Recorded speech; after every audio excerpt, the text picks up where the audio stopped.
ये स्टूडेंट्स हम पढ़ रहे थे द मार्च किंग के बारे में कि किस तरह से फिलिप अपने म्यूजिक कंसर्ट वाले दिन ही बेसबॉल खेलने चला गया, जिसके कारण उसकी शर्ट गंदी हो गई थी और वो जब घर पर आया तो उसके घर में उसको कोई भी नहीं मिला। इसके बाद क्या हुआ? He looked for a shirt in the drawer where his clean laundry was kept. उसने अपनी उस ड्रॉर में शर्ट ढूंढी जहाँ की उसके साफ किए हुए कपड़े पड़े होते थे। द ड्रॉर वॉज एम्प्टी, लेकिन वो ड्रॉर खाली थी। Laundry had not yet come back, और कपड़े अभी धुलकर वापस नहीं आए थे। ओह, फिलिप मोन्ड फॉरलॉनली, और क्योंकि उसको बहुत जल्दी थी जाने की तो इसलिए वो चिल्लाया, वट शैल आई डू, मैं क्या करूं? I can't play without a clean shirt, मैं एक साफ सुथरी शर्ट के बिना वायलिन नहीं बजा सकता। Suddenly Philip realize that he had to tell his music teacher. अचानक उसे महसूस हुआ कि उसे अपने म्यूजिक टीचर प्रोफेसर अस्पुता को बताना चाहिए। He ran over to school and gasped out his story. Gasped out मतलब बताया। तो वो जल्दी से स्कूल भागा और अपनी सारी स्टोरी अपने टीचर को बताई। At first professor scold with concern. सब पहले तो प्रोफेसर को बहुत ज्यादा गुस्सा आया और उन्होंने गुस्से से उसको डांटा। बट देन ही सेड, उसके बाद उन्होंने कहा, दैट्स ऑल राइट, चलो ठीक है, रन टू माई हाउस, मेरे घर में जाओ। Tell my wife to give you one of my shirts, और मेरी वाइफ से कहो वो मेरी कोई ना कोई शर्ट तुम्हें देगी।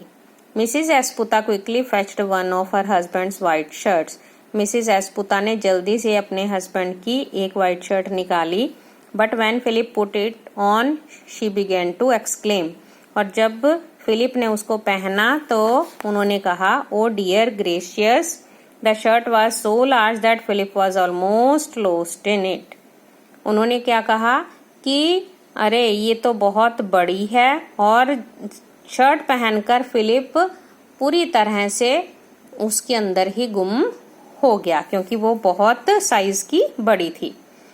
Hastily Mrs Esputa found a box of pin. Hastily means जल्दी से मिसिज एस्पुता ने एक पिन का बॉक्स निकाला। In a twinkling her nimble fingers pinned enough tucks in the shirt to make it fit Philip. Nimble का मतलब होता है जल्दी जल्दी चलने वाली, एक्टिव, और थोड़े ही समय में उनकी एक्टिव उंगलियों ने उस शर्ट को फिलिप की बॉडी पर पिन्स की सहायता से पूरी तरह से फिट कर दिया। They both heaved a big sight of relief when the job was finished, और उन दोनों ने सुख की सांस ली जब ये काम खत्म हो गया। Then free from anxiety Philip hurried back to the school, और अब फिलिप क्योंकि निश्चिंत हो चुका था इसलिए वो जल्दी से स्कूल की ओर भाग गया। The concert finally began and soon it was time for Philip's also. संगीत सभा शुरू हो गई और जल्दी ही फिलिप की टर्न आ गई। He stood up, placed the violin under his chin and raised his bow. वो खड़ा हुआ, उसने अपनी ठोड़ी के नीचे वायलिन को रखा और अपनी बो को ऊपर किया। With horror, he felt a pin pulling loose in the back of his shirt. और डर के मारे उसने फील किया कि उसकी शर्ट के पीछे एक पिन जो है वो लूज हो गई है, ढीली हो गई है। But he recalled how many pins had been inserted in the shirt and thought losing one won't matter. लेकिन उसे याद आया कि बहुत सारी पिन्स उसकी शर्ट में लगी हुई हैं, इसलिए उसने सोचा अगर एक खुल भी गई तो कोई बात नहीं। Philip started to play. Philip ने दोबारा से वायलिन बजाना शुरू किया। At first his right arm moved back and forth slowly then more swiftly. सबसे पहले उसकी एक दाईं बाजू खुल गई और धीरे धीरे वो नीचे की ओर गिर गई। Before long the pins that were holding his collar pulled out. उसके बाद जो पेन्स उसके कॉलर पर लगी हुई थी वो भी लूज हो गई। The loose large shirt collar began to creep up the back of Philip's head, और इतनी बड़ी और खुली शर्ट जो कि उसकी गर्दन से नीचे गिर गई। Then the unruly sleeves grew looser and longer, और उसके बाद उसकी बाजुएं जो थी वो भी बड़ी बड़ी होनी शुरू हो गई। बाजू की जो स्लीव्स होती है वो भी बड़ी होनी शुरू हो गई। Suddenly the shirt fail away from his neck, और उसकी सिर से वो जो शर्ट थी वो गिर गई। The audience began to laugh, audience हंसने लगी। इन embarrassed confusion, Philip forgot what he was playing and stopped completely. अब embarrassed means शर्मिंदगी महसूस करना। अब क्योंकि वो बहुत ज़्यादा कंफ्यूज हो गया था तो इसलिए उसको भूल गया कि वो क्या बजा रहा था, इसलिए उसने वायलिन बजाना बंद कर दिया। The disaster so upset him that he rushed off the stage and sucked in a dark corner.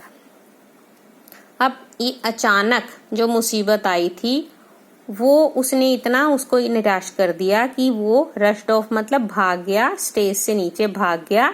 And सक्ट means रोने लगा, एक अंधेरे कोने में खड़ा होकर रोने लगा।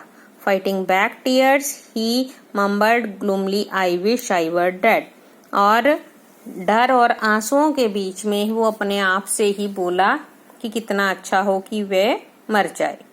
Refreshments were served after the concert, but Philip was too busy to have any.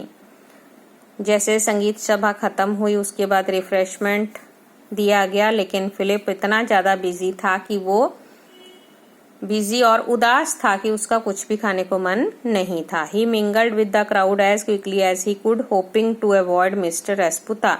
क्योंकि अब वो मिस्टर रेस्पुता अपने टीचर का सामना नहीं करना चाहता था, इसलिए वो जल्दी से भीड़ के बीच में मिक्स हो गया।